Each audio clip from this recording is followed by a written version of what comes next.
ਬਹੁਤ ਪਹਿਲਾਂ ਦੀ ਗੱਲ ਹੈ। ਅਲੀ ਬਾਬਾ ਨਾਂ ਦਾ ਇੱਕ ਕਾਰਪੈਂਟਰ ਹੋਇਆ ਕਰਦਾ ਸੀ। ਉਹ ਆਪਣੀ ਵਹੁਟੀ ਨਾਲ ਗਰੀਬੀ ਵਿੱਚ ਜ਼ਿੰਦਗੀ ਗੁਜ਼ਾਰ ਰਿਹਾ ਸੀ। ਅਲੀ ਬਾਬਾ ਆਪਣੇ ਖੋਤੇ ਨੂੰ ਲੈ ਕੇ ਜੰਗਲ ਵਿੱਚ ਲੱਕੜੀਆਂ ਕੱਟਣ ਜਾਇਆ ਕਰਦਾ ਸੀ ਅਤੇ ਉਹਨਾਂ ਲੱਕੜੀਆਂ ਨੂੰ ਵੇਚ ਕੇ ਹੀ ਗੁਜ਼ਾਰਾ ਕਰਦਾ ਸੀ। ਇੱਕ ਦਿਨ ਉਹ ਲੱਕੜੀਆਂ ਕੱਟਣ ਜੰਗਲ ਵਿੱਚ ਗਿਆ। ਉਸੇ ਵੇਲੇ ਉਹਨੂੰ ਆਵਾਜ਼ ਸੁਣਾਈ ਦਿੱਤੀ, ਘੋੜਿਆਂ ਦੀ ਇੱਕ ਟੋਲੀ ਦੀ, ਅਤੇ ਉਹਨੂੰ ਘਬਰਾਹਟ ਹੋਣ ਲੱਗੀ।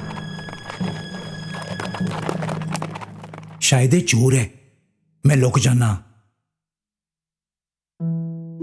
ਖੋਤੇ ਨੂੰ ਝਾੜੀਆਂ ਦੇ ਪਿੱਛੇ ਲੁਕਾ ਕੇ ਅਲੀ ਬਾਬਾ ਪੇੜ ਉੱਤੇ ਚੜ ਗਿਆ। ਉਹ ਟੋਲੀ ਸਿੱਧੇ ਉਸ ਪੇੜ ਦੇ ਥੱਲੇ ਆ ਕੇ ਹੀ ਰੁਕੀ।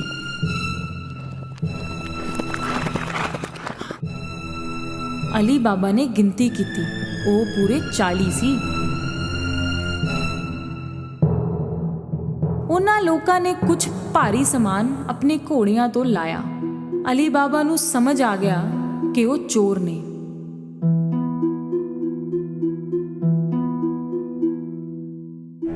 ਉਹਨਾਂ ਦਾ ਸਰਦਾਰ ਇੱਕ ਵੱਡੀ ਚਟਾਨ ਕੋਲ ਗਿਆ ਅਤੇ ਜ਼ੋਰ ਨਾਲ ਚਿল্ਲਾਇਆ,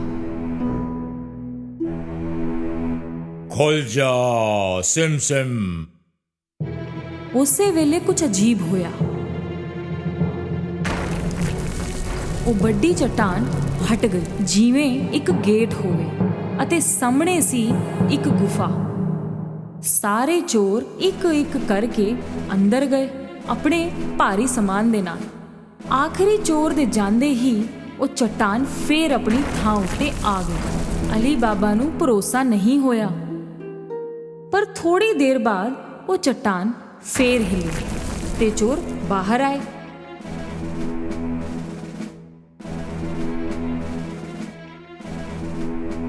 ਉਹਨਾਂ ਦਾ ਸਰਦਾਰ ਜ਼ੋਰ ਨਾਲ ਚਿল্ਲਾਇਆ, ਬੰਦ ਹੋ ਜਾ ਸਿਮ ਸਿਮ। ਉਸ ਚਟਾਨ ਨੇ ਫੇਰ ਤੋਂ ਰਸਤਾ ਬੰਦ ਕਰ ਦਿੱਤਾ ਅਤੇ ਉਹ ਟੋਲੀ ਘੋੜਿਆਂ ਤੇ ਸਵਾਰ ਹੋ ਕੇ ਚਲੀ ਗਈ।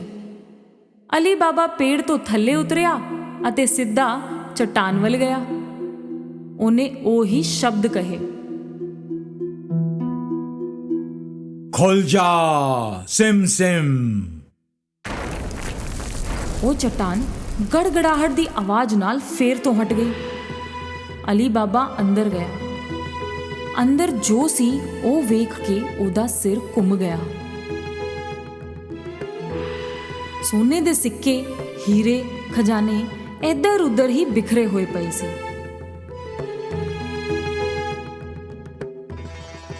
ਉਹਨੇ ਚੁਣ ਕੇ 3 ਬੋਰੀਆਂ ਸੰਭਾਲ ਲਿਆ ਅਤੇ ਨਿਕਲ ਗਿਆ।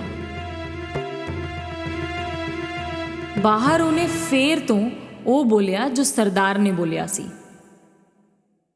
ਬੰਦ ਹੋ ਜਾ ਸਿਮ ਸਿਮ। ਉਹਨੇ ਸਾਰਾ ਸਮਾਨ ਆਪਣੇ ਖੋਤੇ ਉੱਤੇ ਰੱਖਿਆ ਅਤੇ ਘਰ ਵੱਲ ਤੁਰ ਪਿਆ।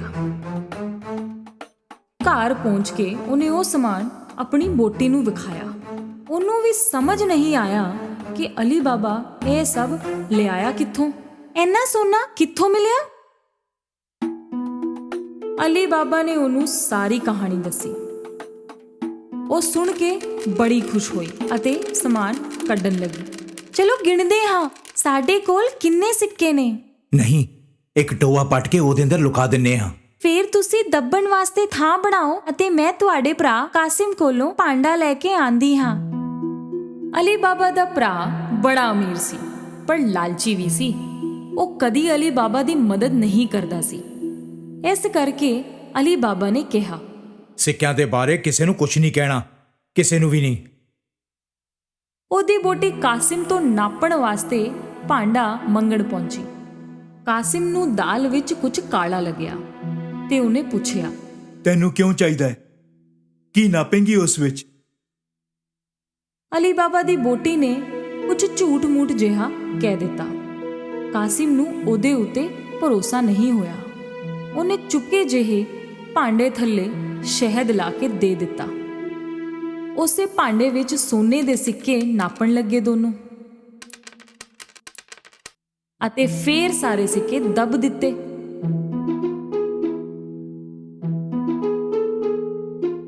ਉਸ ਤੋਂ ਬਾਅਦ ਅਲੀ ਬਾਬਾ ਦੀ ਬੋਟੀ ਕਾਸਿਮ ਨੂੰ ਭਾਂਡਾ ਮੋੜਨ ਗਈ, ਪਰ ਉਹਨੇ ਵੇਖਿਆ ਹੀ ਨਹੀਂ ਕਿ ਭਾਂਡੇ ਥੱਲੇ ਸੋਨੇ ਦਾ ਇੱਕ ਸਿੱਕਾ ਚਿਪਕ ਗਿਆ ਸੀ। ਇਹ ਬਹੁਤ ਵੱਡੀ ਗਲਤੀ ਕੀਤੀ ਸੀ ਉਹਨੇ। ਕਾਸਿਮ ਨੂੰ ਭਾਂਡਾ ਮਿਲਦੇ ਹੀ ਉਹਨੇ ਉਹਦੇ ਥੱਲੇ ਵੇਖਿਆ। ਸੋਨੇ ਦਾ ਸਿੱਕਾ ਵੇਖ ਕੇ ਉਹ ਹੱਕਾ ਬੱਕਾ ਰਹਿ ਗਿਆ। ਕਿੱਥੋਂ ਮਿਲਿਆ ਹੋਣਾ ਅਲੀ ਬਾਬਾ ਨੂੰ ਉਹ ਸੋਨਾ? ਕਾਸਿਮ ਦੀ ਨੀਂਦ ਉੜ ਗਈ। ਸਵੇਰ ਹੁੰਦੇ ਹੀ ਉਹ ਅਲੀ ਬਾਬਾ ਦੇ ਘਰ ਗਿਆ ਅਤੇ ਉਹਨੂੰ ਭਾਂਡੇ ਦੇ ਥੱਲੇ ਲੱਗਿਆ ਹੋਇਆ ਸਿੱਕਾ ਵਿਖਾਇਆ। ਅਲੀ ਬਾਬਾ, ਤੂੰ ਸੋਨਾ ਮੁੱਲ ਤਾਂ ਨਹੀਂ ਲੈ ਸਕਦਾ। ਕਿੱਥੋਂ ਆਇਆ ਇਹ ਸੋਨਾ? ਦੱਸ ਮੈਨੂੰ। ਅਲੀ ਬਾਬਾ ਨੇ ਕਾਸਿਮ ਨੂੰ ਸਾਰੀ ਕਹਾਣੀ ਦੱਸੀ ਤਾਂ ਕਿ ਉਹ ਕਿਸੇ ਹੋਰ ਨੂੰ ਨਾ ਦੱਸੇ। ਜੇ ਤੂੰ ਮੈਨੂੰ ਉਸ ਥਾਂ ਤੇ ਨਹੀਂ ਲੈ ਕੇ ਗਿਆ ਤਾਂ ਮੈਂ ਚੋਰਾਂ ਨੂੰ ਦੱਸ ਦਿਆਂਗਾ ਤੂੰ ਕੀ ਕੀਤਾ ਹੈ। ਪਰ ਕਾਸਿਮ, ਅਲੀ ਬਾਬਾ ਨੂੰ ਪਤਾ ਸੀ ਕਿ ਕਾਸਿਮ ਸੱਚੀ ਹੀ ਦੱਸ ਦੇਵੇਗਾ। ਉਹਨੂੰ ਕਾਸਿਮ ਨੂੰ ਉੱਥੇ ਲੈ ਕੇ ਜਾਣਾ ਹੀ ਪਿਆ। ਉਹ ਗੁਫਾ ਇਸੇ ਪਹਾੜੀ ਦੇ ਪਿੱਛੇ ਹੈ। ਚਲੋ ਇੱਥੋਂ ਛੇਤੀ ਚਲੀਏ, ਕਿਤੇ ਉਹ ਚੋਰ ਫੇਰ ਨਾ ਆ ਜਾਣ।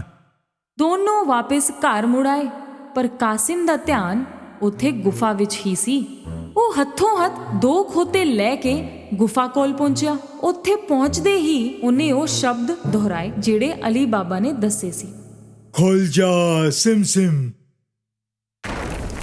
ਉਹ ਚਟਾਨ ਹਟ ਗਈ ਅਤੇ ਰਸਤਾ ਖੁੱਲ ਗਿਆ। ਕਾਸਿਮ ਨੂੰ ਭਰੋਸਾ ਨਹੀਂ ਹੋਇਆ।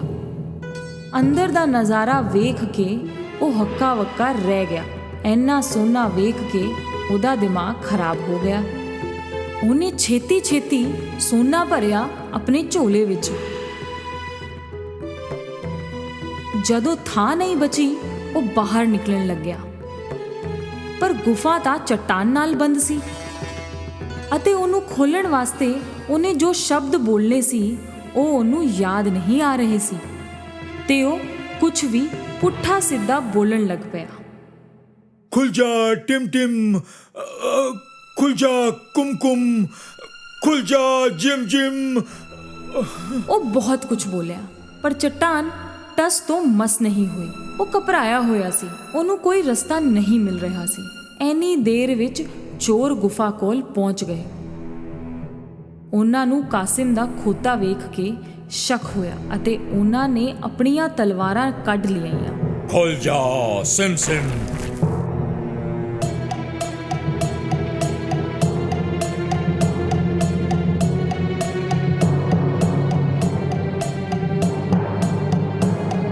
ਰਸਤਾ ਖੁੱਲਦੇ ਹੀ ਚੋਰਾਂ ਨੇ ਕਾਸਿਮ ਨੂੰ ਫੜ ਲਿਆ ਅਤੇ ਉਹਨੂੰ ਸਜ਼ਾ ਦਿੱਤੀ।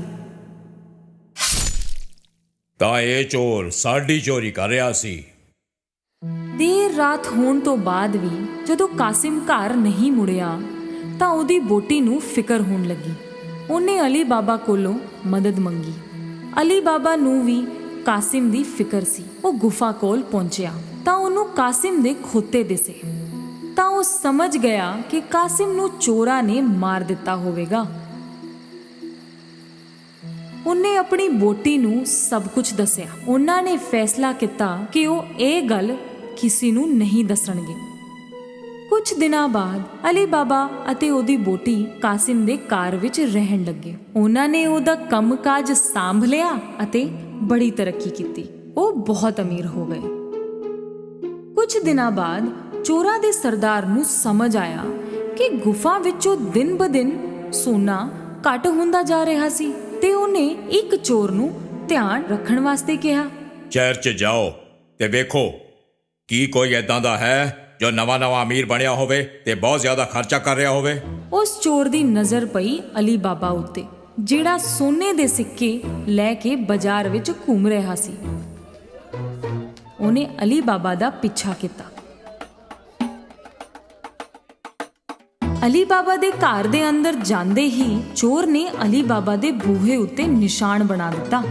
ਸ਼ਾਮ ਵੇਲੇ ਜਦੋਂ ਕਾਸਿਮ ਦੀ ਬੋਟੀ ਘੋੜਿਆਂ ਨੂੰ ਪਾਣੀ ਪਿਲਾਉਣ ਵਾਸਤੇ ਗਈ ਤਾਂ ਉਹਨੇ ਉਹ ਨਿਸ਼ਾਨ ਵੇਖਿਆ। ਉਹਨੂੰ ਸਮਝ ਆ ਗਿਆ ਕਿ ਕੋਈ ਮੁਸੀਬਤ ਆਉਣ ਵਾਲੀ ਹੈ ਤੇ ਉਹਨੇ ਰੰਗ ਲੈ ਕੇ ਆਲੇ ਦੁਆਲੇ ਸਾਰੇ ਬੂਹਿਆਂ ਉੱਤੇ ਉਹਦੇ ਵਰਗੇ ਹੀ ਨਿਸ਼ਾਨ ਬਣਾ ਦਿੱਤੇ।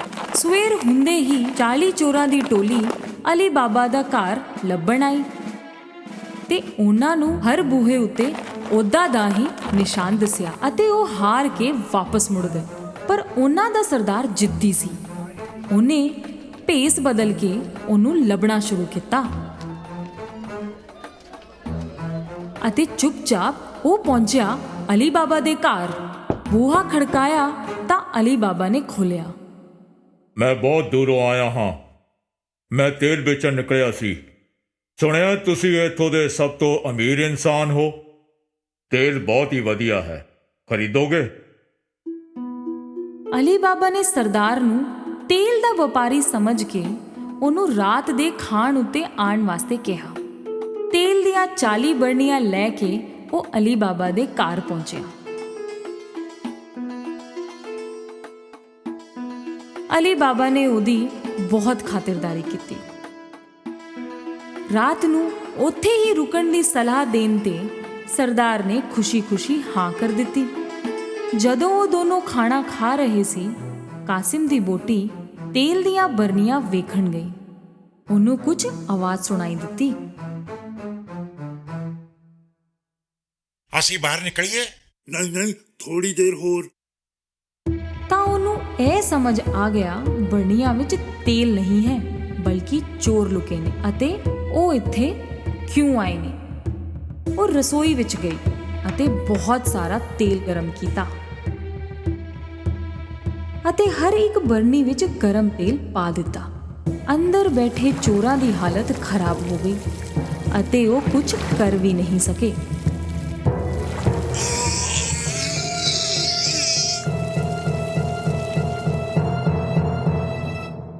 ਦੇਰ ਰਾਤ ਸਾਰਿਆਂ ਦੇ ਸੌਣ ਪਿੱਛੋਂ ਸਰਦਾਰ ਉਹਨਾਂ ਕੋਲ ਆਇਆ।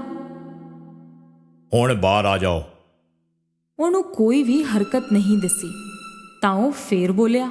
ਸੌਂ ਗਏ ਕੀ?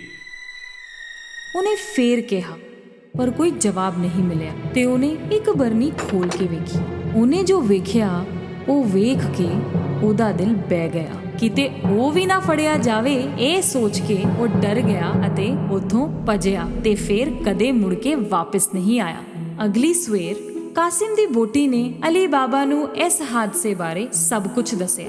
ਹੁਣ ਉਹ ਬਿਨਾਂ ਚੋਰਾਂ ਦੀ ਫਿਕਰ ਕੀਤੇ ਪੂਰੇ ਪਰਿਵਾਰ ਨਾਲ ਹਸੀ ਖੁਸ਼ੀ ਜੀਵਨ ਬਿਤਾਉਣ ਲੱਗੇ।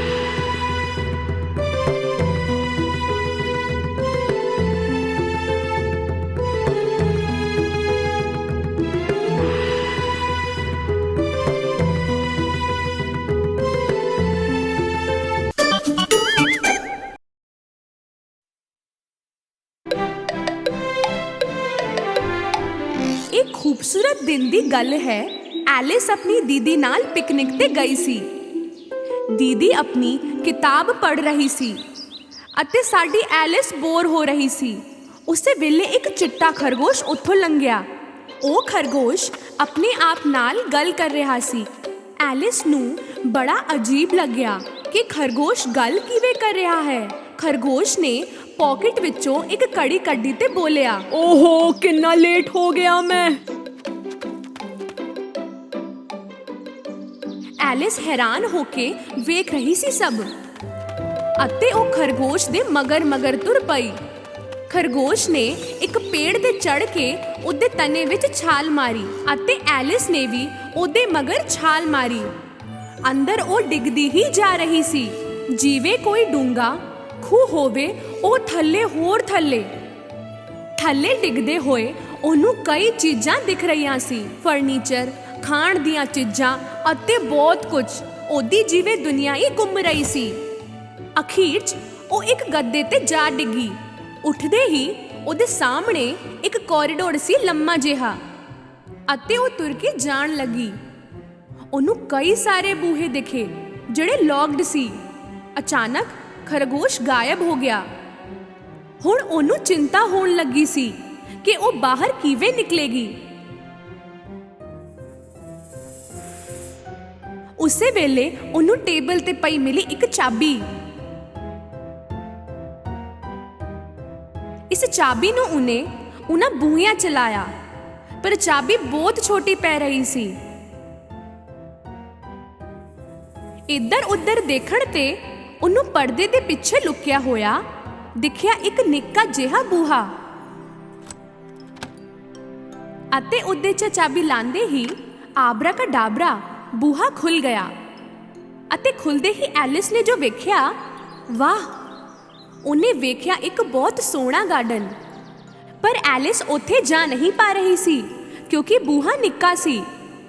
ਉਹ ਜਦੋਂ ਵਾਪਸ ਅੰਦਰ ਆਈ, ਟੇਬਲ ਤੇ ਇੱਕ ਬੋਤਲ ਪਈ ਸੀ ਜਿੱਦੇ ਉੱਤੇ ਲਿਖਿਆ ਸੀ ਡਰਿੰਕ ਮੀ। ਐਲਿਸ ਗਟ-ਗਟ ਕਰਕੇ ਉਹਨੂੰ ਪੀਣ ਲੱਗੀ।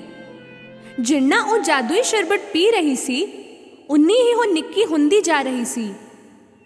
ਹੁਣ ਉਹ ਇੰਨੀ ਨਿੱਕੀ ਹੋ ਗਈ ਕਿ ਬੂਹੇ ਤੋਂ ਬਾਹਰ ਨਿਕਲ ਸਕਦੀ ਸੀ। ਪਰ ਜਦੋਂ ਉਹਨੇ ਚਾਬੀ ਵੱਲ ਵੇਖਿਆ ਤਾਂ ਪਤਾ ਲੱਗਿਆ ਕਿ ਉਹ ਉਸ ਤੱਕ ਪਹੁੰਚ ਨਹੀਂ ਪਾਵੇਗੀ। ਉਹ ਰੋਣ ਲੱਗ ਪਈ। ਉਸੇ ਵੇਲੇ ਉਹਨੂੰ ਫਲੋਰ ਤੇ ਇੱਕ ਕੇਕ ਦਿਖਿਆ ਅਤੇ ਉਸ ਕੇਕ ਤੇ ਲਿਖਿਆ ਸੀ ਈਟ ਮੀ। ਐਲਿਸ ਨੇ ਉਸ ਕੇਕ ਚੋਂ ਇੱਕ ਟੋਟਾ ਲੈ ਕੇ ਖਾਧਾ। ਖਾਂਦੇ ਹੀ ਉਹ ਵਾਪਸ ਵੱਡੀ ਹੋਣ ਲੱਗੀ। ਹੁਣ ਉਹ ਚਾਬੀ ਤਾਂ ਚੱਕ ਲੈਂਦੀ, ਪਰ ਉਸ ਬੂਹੇ ਚੋਂ ਕਿਵੇਂ ਨਿਕਲੇਗੀ? ਐਲਿਸ ਬਹੁਤ ਦੁਖੀ ਹੋ ਗਈ। ਉਹ ਫੇਰ ਤੋਂ ਰੋਣ ਲੱਗ ਪਈ। ਉਹ ਇੰਨਾ ਰੋਈ ਕਿ ਉਹਦੇ ਹੰਝੂਆਂ ਨਾਲ ਦਰਿਆ ਜਿਹਾ ਬਣ ਗਿਆ। ਉਸੇ ਵੇਲੇ ਉਹ ਖਰਗੋਸ਼ ਉੱਥੋਂ ਹੜਬੜੀ 'ਚ ਭੱਜ ਕੇ ਗਿਆ। ਐਲਿਸ ਨੇ ਸੱਦਿਆ, ਪਲੀਜ਼ ਰੁਕੋ, ਹੈਲਪ ਮੀ। ਪਰ ਉਹ ਜਾਂਦਾ ਹੀ ਰਿਹਾ, ਦੇਖਿਆ ਵੀ ਨਹੀਂ ਮੁੜ ਕੇ। ਪਰ ਜਾਂਦੇ ਹੋਏ ਉਹਦੇ ਗਲਵਜ਼ ਅਤੇ ਹੈਂਡ ਫੈਨ ਡਿੱਗ ਗਏ। ਐਲਿਸ ਨੇ ਉਹਦਾ ਸਮਾਨ ਚੁੱਕਿਆ ਅਤੇ ਜਿਵੇਂ ਹੀ ਉਹਨੇ ਹੈਂਡ ਫੈਨ ਨਾਲ ਹਵਾ ਚੱਲੀ, ਉਹ ਫੇਰ ਨਿੱਕੀ ਹੋਣ ਲੱਗੀ। ਉਸੇ ਵੇਲੇ ਉਹ ਸਲਿੱਪ ਹੋ ਕੇ ਆਪਣੇ ਹੰਝੂਆਂ ਦੇ ਦਰਿਆ 'ਚ ਡਿੱਗ ਪਈ। ਐਲਿਸ ਅਤੇ ਕਈ ਜਾਨਵਰ ਵੀ ਉਹਦੇ 'ਚੋਂ ਬਹਿ ਕੇ ਨਿਕਲਣ ਲੱਗੇ।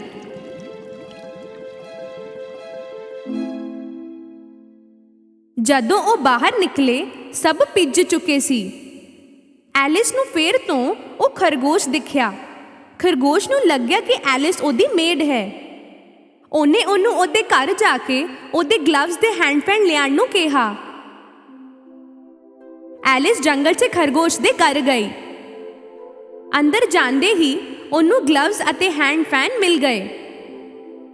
ਟੇਬਲ ਤੇ ਇੱਕ ਬੋਤਲ ਵੀ ਦਿਖੀ। ਉਹਦੇ ਕੋਲ ਪਹੁੰਚ ਕੇ ਉਹਨੇ ਸੋਚਿਆ, ਇਹਨੂੰ ਪੀ ਲਵਾਂ। ਉਹਨੇ ਬੋਤਲ ਲੈ ਕੇ ਜਾਦੂਈ ਸ਼ਰਬਤ ਪੂਰੀ ਪੀ ਲਈ।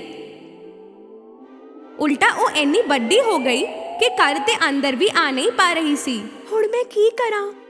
ਵਾਪਸ ਨਾਰਮਲ ਸਾਈਜ਼ ਤੇ ਕਿਵੇਂ ਪਹੁੰਚੇ ਹੋ? ਦੂਜੇ ਪਾਸੇ ਖਰਗੋਸ਼ ਐਲਿਸ ਦੇ ਲਈ ਵੇਟ ਕਰ ਰਿਹਾ ਸੀ। ਐਲਿਸ ਤੋਂ ਡਰ ਕੇ ਜਾਨਵਰ ਉਸ ਘਰ ਤੇ ਪੱਥਰ ਸੁੱਟਣ ਲੱਗੇ। ਜਿਹੜਾ ਵੀ ਪੱਥਰ ਐਲਿਸ ਦੇ ਕੋਲ ਪਹੁੰਚ ਰਿਹਾ ਸੀ, ਉਹ ਕੇਕ ਬਣ ਰਿਹਾ ਸੀ। ਐਲਿਸ ਇਹ ਕੇਕ ਖਾਂਦੇ ਹੀ ਫੇਰ ਨਿੱਕੀ ਹੋਣ ਲੱਗੀ ਅਤੇ ਉਸ ਘਰ ਚੋਂ ਨਿਕਲ ਸਕੀ। ਪਰ ਇਸ ਵਾਰੀ ਉਹ ਬਹੁਤ ਜ਼ਿਆਦਾ ਨਿੱਕੀ ਹੋ ਚੁੱਕੀ ਸੀ। ਇੰਨੀ ਨਿੱਕੀ ਕਿ ਉਹ ਪੇੜ ਪੌਦਿਆਂ ਦੇ ਵਿਚਾਲੇ ਗੁਆਚ ਰਹੀ ਸੀ। ਵਾਪਸ ਨਾਰਮਲ ਸਾਈਜ਼ ਤੇ ਕਿਵੇਂ ਪਹੁੰਚੇ ਹੋ? ਉਹਨੂੰ ਦੂਰ ਇੱਕ ਪੱਪੀ ਦਿਖਾਈ ਦਿੱਤਾ। ਉਹਨੇ ਉਹਨੂੰ ਪੁਚਕਾਰਨ ਲਈ ਬੁਲਾਇਆ। ਉਹਦੇ ਕੋਲ ਆਂਦੇ ਹੀ ਉਹਨੂੰ ਪਤਾ ਲੱਗਿਆ ਕਿ ਉਹ ਕਿੰਨੀ ਨਿੱਕੀ ਹੋ ਗਈ ਸੀ।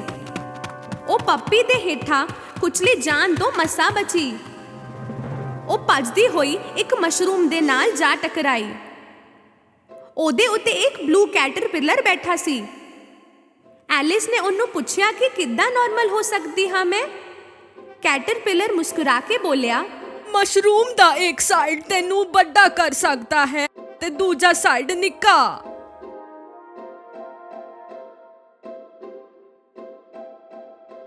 ਐਲਿਸ ਨੇ ਇੱਕ ਛੋਟਾ ਮਸ਼ਰੂਮ ਦਾ ਟੋਟਾ ਖਾਧਾ ਅਤੇ ਇੰਨੀ ਵੱਡੀ ਹੋ ਗਈ ਕਿ ਉਹਨੂੰ ਆਪਣੇ ਪੈਰ ਹੀ ਨਜ਼ਰ ਨਹੀਂ ਆ ਰਹੇ ਸੀ। ਤੇ ਹੁਣ ਨਾਰਮਲ ਹੋਣ ਵਾਸਤੇ ਉਹਨੇ ਦੂਜੇ ਸਾਈਡ ਦਾ ਮਸ਼ਰੂਮ ਖਾਧਾ। ਦੋਨੋਂ ਸਾਈਡ ਦਾ ਪੋਰਾ ਖਾ ਕੇ ਉਹ ਫਾਈਨਲੀ ਆਪਣੇ ਨਾਰਮਲ ਸਾਈਜ਼ ਤੱਕ ਪਹੁੰਚ ਗਈ। ਦੋਵੇਂ ਸਾਈਡ ਤੋਂ ਇੱਕ ਇੱਕ ਟੋਟਾ ਲੈ ਕੇ ਆਪਣੇ ਹੱਥ 'ਚ ਰੱਖਿਆ। ਅੱਗੇ ਵੱਧਦੇ ਹੋਏ ਉਹਨੂੰ ਇੱਕ ਨਿੱਕਾ ਜਿਹਾ ਘਰ ਦਿਖਿਆ, ਪਰ ਉਹਦੇ ਅੰਦਰ ਜਾਣ ਵਾਸਤੇ ਉਹਨੂੰ ਫੇਰ ਨਿੱਕਾ ਹੋਣਾ ਸੀ। ਮਸ਼ਰੂਮ ਦਾ ਟੋਟਾ ਖਾ ਕੇ ਉਹ ਨਿੱਕੀ ਹੋ ਗਈ। ਘਰ ਦੇ ਅੰਦਰ ਐਲਿਸ ਕਿਚਨ ਵਿੱਚ ਪਹੁੰਚੀ। ਉੱਥੇ ਡਚਸ ਆਪਣੇ ਜਵਾਕ ਨਾਲ ਖੜੀ ਸੀ ਅਤੇ ਉੱਥੇ ਇੱਕ ਮੋਟਾ ਬਿੱਲਾ ਵੀ ਸੀ। ਐਲਿਸ ਤੇ ਹੱਸ ਰਿਹਾ ਸੀ। ਐਲਿਸ ਨੇ ਪਹਿਲੀ ਵਾਰੀ ਕੋਈ ਮੁਸਕਰਾਉਂਦਾ ਹੋਇਆ ਬਿੱਲਾ ਵੇਖਿਆ। ਤੁਹਾਡਾ ਬਿੱਲਾ ਹੱਸ ਕਿਉਂ ਰਿਹਾ ਹੈ? ਕਿਉਂਕਿ ਇਹ ਚੈਸ਼ਰ ਕੈਟ ਹੈ, ਡਚਸ ਬੋਲੀ। ਉਸੇ ਵੇਲੇ ਉਹ ਬਿੱਲਾ ਗਾਇਬ ਹੋ ਗਿਆ ਅਤੇ ਡਚਸ ਦਾ ਜਵਾਕ ਰੋਣ ਲੱਗਿਆ। ਡਚਸ ਨੇ ਜਵਾਕ ਐਲਿਸ ਨੂੰ ਦਿੱਤਾ। ਤੂੰ ਇਹਨੂੰ ਖਿਡਾ ਜਦ ਤੱਕ ਇਹ ਸੋ ਨਹੀਂ ਜਾਂਦਾ। ਮੈਂ ਕੁਈਨ ਦੇ ਨਾਲ ਕ੍ਰਿਕਟ ਖੇਡਣ ਜਾ ਰਹੀ ਹਾਂ। ਐਲਿਸ ਨੇ ਜਵਾਕ ਨੂੰ ਖਿਡਾਉਣਾ ਸ਼ੁਰੂ ਕੀਤਾ। ਉਸੇ ਵੇਲੇ ਉਹ ਬਿੱਲਾ ਵਾਪਸ ਤੋਂ ਪ੍ਰਗਟ ਹੋਇਆ ਅਤੇ ਹੱਸ ਕੇ ਬੋਲਣ ਲੱਗਾ, ਤੈਨੂੰ ਮੈਡ ਹੈਟਰ ਤੇ ਮਾਰਚ ਹੇਅਰ ਨੂੰ ਲੱਭਣਾ ਹੋਏਗਾ। ਸੰਭਲ ਕੇ ਕਮਲਾ ਹੈ ਜ਼ਰਾ।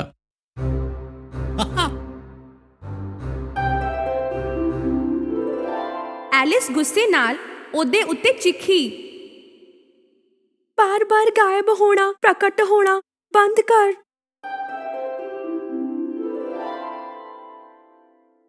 ਠੀਕ ਹੈ, ਮੈਂ ਹੌਲੀ ਹੌਲੀ ਗਾਇਬ ਹੋ ਸਕਦਾ। ਪਹਿਲਾਂ ਪੂੰਛ ਗਈ, ਫਿਰ ਢਿੱਡ ਗਿਆ ਅਤੇ ਪੈਰ। ਉਹ ਗਾਇਬ ਹੋਣ ਲੱਗਿਆ। ਸਿਰਫ ਚਿਹਰਾ ਹੀ ਰਹਿ ਗਿਆ ਸੀ। ਐਲਿਸ ਬਾਹਰ ਗਈ ਅਤੇ ਉਹਨੂੰ ਮਾਰਚ ਹੈਰ ਦਾ ਘਰ ਮਿਲ ਗਿਆ। ਮਾਰਚ ਹੈਰ ਮੈਡ ਹੈਟਰ ਦੇ ਨਾਲ ਚਾਹ ਪੀ ਰਿਹਾ ਸੀ। ਮਾਰਚ ਹੈਰ ਦੇ ਕੰਨਾਂ ਵਿਚਾਲੇ ਪੂਸ ਰੱਖਿਆ ਸੀ।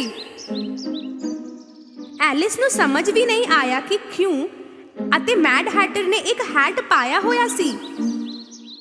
ਇੱਕ ਚੂਹਾ ਆਰਾਮ ਨਾਲ ਟੇਬਲ ਤੇ ਸੁੱਤਾ ਪਿਆ ਸੀ ਅਤੇ ਇਹ ਦੋਵੇਂ ਉਹਨੂੰ ਸਰਹਾਣੇ ਦੀ ਤਰ੍ਹਾਂ ਇਸਤੇਮਾਲ ਕਰ ਰਹੇ ਸੀ। ਐਲਿਸ ਦੇ ਆਂਦੇ ਹੀ ਦੋਵੇਂ ਚਿੱਲਾ ਪਏ ਕਿ ਥਾਂ ਨਹੀਂ ਹੈ। ਐਲਿਸ ਬੋਲੀ, ਇੰਨੀ ਸਾਰੀ ਤਾਂ ਥਾਂ ਹੈ। ਮੈਡ ਹੈਟਰ ਐਲਿਸ ਨੂੰ ਪੁੱਛਦਾ ਹੈ, ਕੰਨ ਕਿਉਂ ਇੱਕ ਟੇਬਲ ਵਰਗਾ ਲੱਗਦਾ ਹੈ? ਤੁਸੀਂ ਦੱਸੋ। ਮੈਨੂੰ ਨਹੀਂ ਪਤਾ। ਐਲਿਸ ਇਹਨਾਂ ਦੋਨਾਂ ਦੀਆਂ ਗੱਲਾਂ ਤੇ ਸਵਾਲਾਂ ਤੋਂ ਪਰੇਸ਼ਾਨ ਹੋ ਗਈ। ਇਹ ਸਭ ਤੋਂ ਬਕਵਾਸ ਮੀਟਿੰਗ ਰਹੀ ਹੈ। ਉਹ ਬੋਲੀ। ਐਲਿਸ ਨੂੰ ਇੱਕ ਬੂਹਾ ਦਿਖਿਆ, ਇੱਕ ਪੇੜ ਦੇ ਤਣੇ ਵਿੱਚ। ਅੰਦਰ ਆਂਦੇ ਹੀ ਉਹਨੂੰ ਇੱਕ 골ਡਨ ਚਾਬੀ ਮਿਲੀ।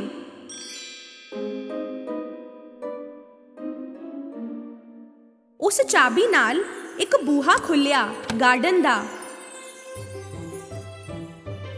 ਇਹ ਗਾਰਡਨ ਸੀ ਕੁਈਨ ਆਫ ਹਾਰਟਸ ਦਾ ਅਤੇ ਸਾਰੇ ਵਾਈਟ ਰੋਜ਼ਸ ਨੂੰ ਰੈੱਡ ਪੇਂਟ ਕੀਤਾ ਜਾ ਰਿਹਾ ਸੀ। ਸਾਰੇ ਲੋਕੀ ਤਾਸ਼ ਦੇ ਪੱਤਿਆਂ ਵਰਗੇ ਸੀ। ਐਲਿਸ ਨੇ ਪੁੱਛਿਆ, ਕਿਉਂ ਪੇਂਟ ਕਰ ਰਹੇ ਹੋ ਸਾਰੇ ਵਾਈਟ ਰੋਜ਼ਸ ਨੂੰ ਰੈੱਡ? ਗਾਰਡਨਰ ਬੋਲਿਆ, ਕੁਵੀਨ ਨੂੰ ਰੈੱਡ ਰੋਜ਼ਸ ਚਾਹੀਦੇ ਸੀ, ਪਰ ਅਸੀਂ ਗਲਤੀ ਨਾਲ ਵਾਈਟ ਰੋਜ਼ਸ ਉਗਾ ਦਿੱਤੇ। ਕੁਵੀਨ ਨੂੰ ਪਤਾ ਲੱਗਿਆ ਤਾਂ ਸਾਡੀ ਖੈਰ ਨਹੀਂ। ਉਸੇ ਵੇਲੇ ਕੁਈਨ ਆਫ ਹਾਰਟਸ ਉੱਥੇ ਆਈ। ਪਹਿਲੀ ਵਾਰੀ ਦੇਖੀ ਇਸ ਕੁੜੀ ਨੂੰ ਕੁਈਨ ਆਫ ਹਾਰਟਸ ਨੇ ਕ੍ਰਿਕਟ ਖੇਡਣ ਲਈ ਸੱਦਿਆ। ਐਲਿਸ ਨੇ ਏਦਾਂ ਦਾ ਕ੍ਰਿਕਟ ਫੀਲਡ ਕਦੇ ਨਹੀਂ ਦੇਖਿਆ ਸੀ ਪਹਿਲਾਂ।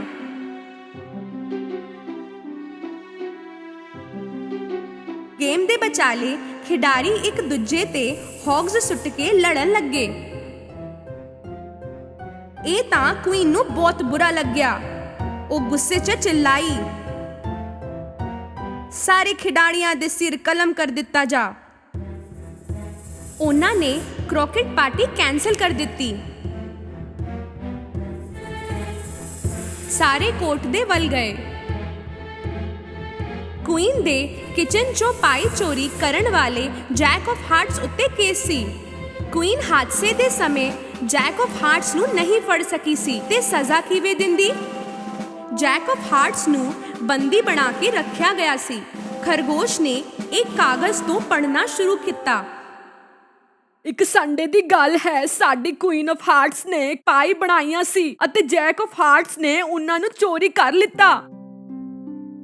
ਕਿੰਗ ਨੇ ਕਿਹਾ। ਪਹਿਲੇ ਵਿਟਨੈਸ ਨੂੰ ਬੁਲਾਇਆ ਜਾਏ। ਪਹਿਲਾ ਵਿਟਨੈਸ ਸੀ ਮੈਡ ਹੈਟਰ। ਮੈਡ ਹੈਟਰ ਦੇ ਗੱਲ ਕਰਦੇ ਕਰਦੇ ਐਲਿਸ ਅਚਾਨਕ ਤੋਂ ਵਧਣ ਲੱਗ ਪਈ। ਖਰਗੋਸ਼ ਨੇ ਐਲਿਸ ਨੂੰ ਵਿਟਨੈਸ ਸਟੈਂਡ ਤੇ ਆਉਣ ਲਈ ਕਿਹਾ। ਆਪਣਾ ਨਾਮ ਸੁਣਦੇ ਹੀ ਐਲਿਸ ਖੜੀ ਹੋ ਗਈ। ਉਹ ਇੰਨੀ ਵੱਡੀ ਹੋ ਚੁੱਕੀ ਸੀ ਫਿਰ ਤੋਂ ਕਿ ਉਹਦੀ ਡਰੈਸ ਜੂਰੀ ਦੇ ਬੈਂਚ ਵਿੱਚ ਫਸ ਗਈ। ਉਹ ਬੈਂਚ ਪੁੱਠੀ ਹੋ ਗਈ ਅਤੇ ਕੁਝ ਜੂਰੀ ਮੈਂਬਰਸ ਵੀ ਡਿੱਗ ਗਏ। ਕੁਈਨ ਨੇ ਐਲਿਸ ਨੂੰ ਸਭ ਕੁਝ ਦੱਸਣ ਨੂੰ ਕਿਹਾ। ਮੈਨੂੰ ਕੁਝ ਨਹੀਂ ਪਤਾ,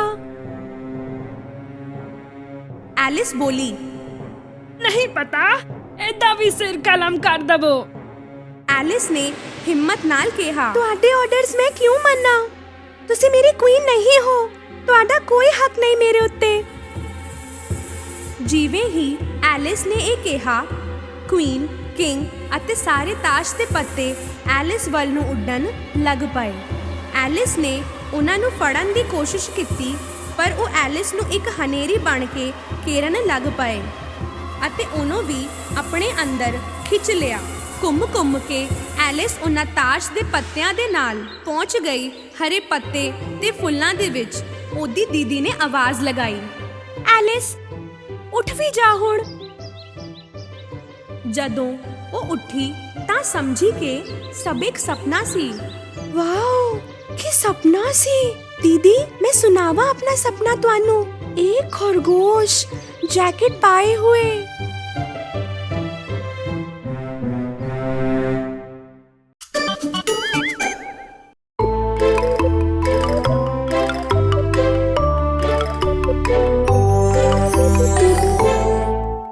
ਬਹੁਤ ਪਹਿਲਾਂ ਇੱਕ ਫਾਰਮਰ ਕੋਲ ਇੱਕ ਡੋਂਕੀ ਹੁੰਦਾ ਸੀ।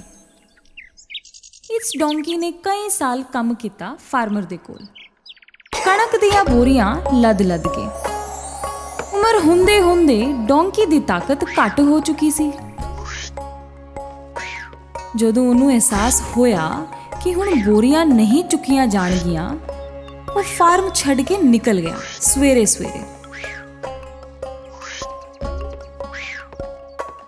ਹੁਣ ਤਾਕਤ ਤਾਂ ਨਹੀਂ ਮੇਰੇ 'ਚ, ਪਰ ਮੇਰੀ ਸੁਰੀਲੀ ਆਵਾਜ਼ ਤਾਂ ਹੈ। ਕਿਉਂ ਨਾ ਮੈਂ ਬਰਮਨ ਜਾ ਕੇ ਉੱਥੇ ਗਾਣੇ ਗਾ ਕੇ ਪੈਸੇ ਕਮਾਵਾਂ। ਰਸਤੇ ਵਿੱਚ ਉਹਨੂੰ ਸੁੱਤਾ ਹੋਇਆ ਇੱਕ ਹਾਊਂਡ ਡੌਗ ਮਿਲਿਆ। ਇਹਦਾ ਰਾਸਤੇ 'ਚ ਕਿਉਂ ਸੋ ਰਿਹਾ ਹੈ ਭਾਈ? ਮੈਂ ਇੱਕ ਹੂਨ ਡੌਗ ਹਾਂ। ਉਮਰ ਬੜੀ ਤੇ ਸਪੀਡ ਘੱਟ ਹੋ ਗਈ। ਹੁਣ ਮੈਂ ਆਪਣੇ ਮਾਲਿਕ ਨਾਲ ਸ਼ਿਕਾਰ ਤੇ ਨਹੀਂ ਜਾਂਦਾ। ਫਿਰ ਕਿਉਂ ਨਾ ਤੂੰ ਮੇਰੇ ਨਾਲ ਚੱਲ। ਮੈਂ ਬਰਮਨ ਜਾ ਰਿਹਾ ਸਿੰਗਰ ਬਣਨ। ਮੇਰਾ ਬੈਂਡ ਜੁਆਇਨ ਕਰ ਲੈ ਤੂੰ। ਮੈਂ ਮੈਂਡੋਲਿਨ ਬਜਾਵਾਂਗਾ ਤੇ ਤੂੰ ਡਰਮ ਬਜਾਈਂ। ਹਾਊਂਡ ਡੌਗ ਨੂੰ ਇਹ ਪਲਾਨ ਚੰਗਾ ਲੱਗਿਆ ਅਤੇ ਉਹ ਡੋਂਕੀ ਦੇ ਨਾਲ ਤੁਰ ਪਿਆ। ਥੋੜੀ ਦੂਰ ਜਾਂਦੇ ਹੀ ਉਹਨਾਂ ਨੂੰ ਇੱਕ ਘਰ ਦੀ ਛੱਤ ਤੇ ਇੱਕ ਬਿੱਲੀ ਬੈਠੀ ਮਿਲੀ। ਉਹ ਬੜੀ ਉਦਾਸ ਲੱਗ ਰਹੀ ਸੀ। ਕੀ ਗੱਲ ਹੈ ਬਿੱਲੀ ਰਾਣੀ, ਦੁਖੀ ਆਤਮਾ ਲੱਗ ਰਹੀ ਹੈ। ਕੀ ਹੋਇਆ? ਹੁਣ ਬੁੱਢੀ ਹੋ ਗਈ ਹਾਂ ਮੈਂ। ਹੁਣ ਨਾ ਤਾਂ ਤੇਜ਼ ਭਜਿਆ ਜਾਂਦਾ ਹੈ, ਨਾ ਦੰਦਾਂ ਨਾਲ ਕਟਿਆ ਜਾਂਦਾ ਹੈ। ਚੂਹੇ ਫੜਨੇ ਛੱਡ ਕੇ ਮੈਂ ਫਾਇਰ ਪਲੇਸ ਤੇ ਅੱਗ ਸੇਕਦੀ ਰਹਿੰਦੀ ਹਾਂ, ਢਿੱਲੀ ਜਿਹੀ ਹੋ ਕੇ। ਫਿਰ ਤਾਂ ਤੈਨੂੰ ਆਉਣਾ ਚਾਹੀਦਾ ਸਾਡੇ ਨਾਲ। ਤੁਹਾਡੇ ਨਾਲ? ਤੁਸੀਂ ਜਾ ਕਿੱਥੇ ਰਹੇ ਹੋ? ਪਰਮਨ, ਉੱਥੇ ਸਾਡਾ ਇੱਕ ਬੈਂਡ ਹੋਵੇਗਾ। ਅਸੀਂ 뮤직 ਵਾਲੇ ਹਾਂ। ਬਿੱਲੀ ਜਨਰਲੀ ਚੰਗੇ ਮਿਊਜ਼ੀਸ਼ੀਅਨਸ ਹੁੰਦੇ ਨੇ। ਤੂੰ ਹਾਰਮੋਨੀਕਾ ਵਜਾ ਬੈਂਡ 'ਚ। ਇਹ ਸੁਣਦੇ ਹੀ ਬਿੱਲੀ ਨੇ ਛਾਲ ਮਾਰੀ ਤੇ ਬੈਂਡ ਜੁਆਇਨ ਕਰ ਲਿੱਤਾ। ਇਹਨਾਂ ਦੀ ਤਿਗੜੀ ਇੱਕ ਫਾਨ ਵਿੱਚੋਂ ਲੰਘ ਰਹੀ ਸੀ। ਉਹਨਾਂ ਨੂੰ ਉੱਥੇ ਕੁੱਕੜ ਦਿਸਿਆ, ਜਿਹੜਾ ਖੰਭੇ ਤੇ ਬੈਠਾ ਕੁੱਕੜ ਕੂ ਕਰ ਰਿਹਾ ਸੀ।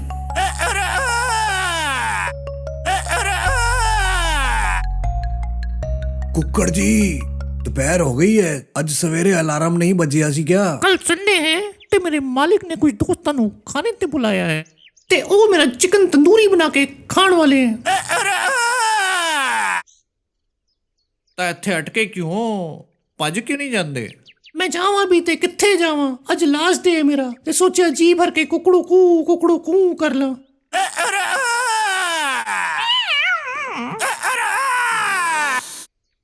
ਬਸ ਕਰ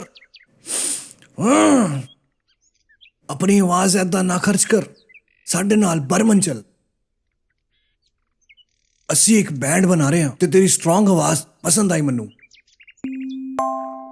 ਕੁੱਕੜ ਨੂੰ ਇਹ ਪਲਾਨ ਚੰਗਾ ਲੱਗਿਆ ਅਤੇ ਉਹ ਉੱਡ ਕੇ ਉਹਨਾਂ ਨਾਲ ਤੁਰ ਪਿਆ।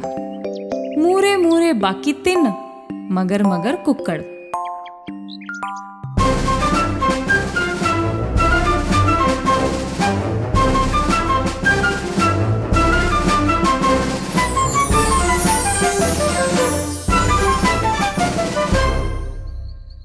ਅੱਜ ਰਾਤ ਅਸੀਂ ਆਜ਼ਾਦੀ ਨਾਲ ਸੋਵਾਂਗੇ। ਜਦੋਂ ਉਠਾਂਗੇ ਇੱਕ ਨਵਾਂ ਕੱਲ ਤਿਆਰ ਹੋਗਾ ਸਾਡੇ ਲਈ। ਸੌਣ ਤੋਂ ਪਹਿਲਾਂ ਕੁੱਕੜ ਉਛਲਦੇ ਕੂਦਦੇ ਪੇੜ ਤੇ ਚੜ ਗਿਆ ਅਤੇ ਉੱਥੋਂ ਕੁਝ ਵੇਖਿਆ। ਮੈਨੂੰ ਇੱਥੇ ਰੌਸ਼ਨੀ ਨਜ਼ਰ ਆ ਰਹੀ ਹੈ, ਲੱਗਦਾ ਕੋਲ ਹੀ ਕੋਈ ਘਰ ਹੈ। ਤਾਂ ਕਿਉਂ ਨਾ ਉੱਥੇ ਚੱਲੀਏ ਆਪਾਂ? ਮੈਨੂੰ ਏਦਾਂ ਜੰਗਲ ਵਿੱਚ ਸੌਣ ਦੀ ਆਦਤ ਨਹੀਂ ਹੈ। ਹਾਂ, ਉੱਥੇ ਸ਼ਾਇਦ ਮੈਨੂੰ ਇੱਕ ਅੱਧੀ ਹੱਡੀ ਮਿਲ ਜਾਏ ਖਾਣ ਨੂੰ।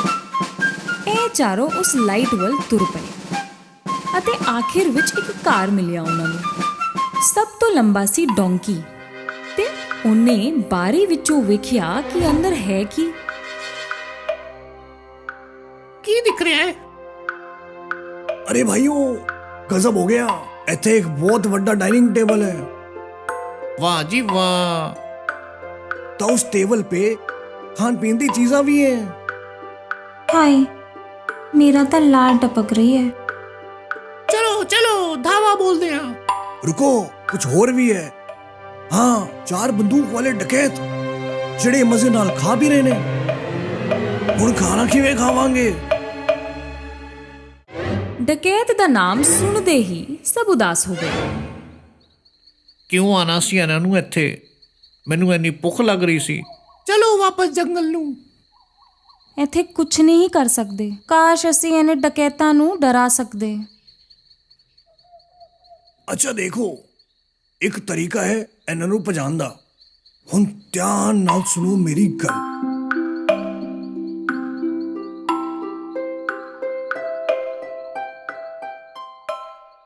ਇੱਕ ਦੇ ਉੱਪਰ ਇੱਕ ਚੜ ਗਏ ਇਹ ਚਾਰੋਂ।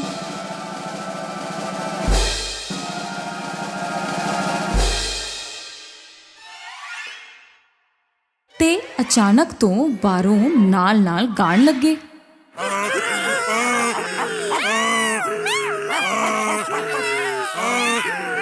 ਇੰਨੀ ਡਰਾਵਨੀ ਆਵਾਜ਼ ਬਣੀ ਕਿ ਉਹਨੂੰ ਸੁਣਦੇ ਹੀ ਡਕੈਤਾਂ ਦੇ ਤੋਤੇ ਉੱਡ ਗਏ। ਚਾਰਾਂ ਨੇ ਮਿਲ ਕੇ ਬਾਰੀ ਤੋੜੀ ਤੇ ਡੋਂਕੀ ਨੇ ਛਾਲ ਮਾਰੀ ਅਤੇ ਅੰਦਰ ਧੜਾਮ ਨਾਲ। ਭੱਜੋ ਏ, ਜਾਨ ਲੈ ਲੈਂਗੇ। ਭੱਜੋ ਇੱਥੋਂ, ਬਚੋ, ਭਾਗੋ ਰੇ ਭਾਗੋ। ਆਪਣੀ ਬੰਦੂਕਾਂ ਉੱਥੇ ਹੀ ਛੱਡ ਕੇ ਡਕੈਤ ਭੱਜੇ ਜਾਨ ਬਚਾ ਕੇ। ਅਤੇ ਇਹ 4 ਯਾਰ ਬੜੇ ਖੁਸ਼ ਹੋਏ। ਜਿੱਦਾਂ ਸੋਚਿਆ ਸੀ ਉਦਾਂ ਹੀ ਹੋਇਆ।